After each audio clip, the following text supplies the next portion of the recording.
आंनि मुङा इलियास हाज'वारि आङो डन बस्क' गोजौ फरायसालि क'क्राझारनिफ्राय देग्लाय मेट्रिकनिफ्राय उथ्रिनो हादों। गिबियावनो आं जोंनि फोरोंगिरिफोरखौ आरो बिमा बिफा बिसोरनि बिहोमा दङ बेयाव।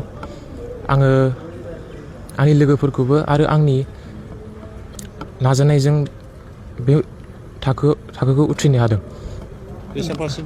आरो आं बे मेट्रिकआव 97.4% मोननो हादों। दिनै नैबेहाय क'क्राझार जिल्ला BPF आरो BJPनि बादायनायाव बरायबाय, बेहाय बरायजाबाय, बरायजानानै गोसोआव माबायदि फिलिं जादों?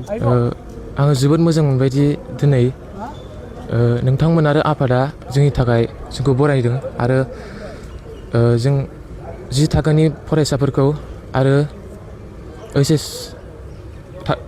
फरायसाफोरखौबो बरायदों। बिनि थाखाय आं बिसोरसिम साबायखर दङ।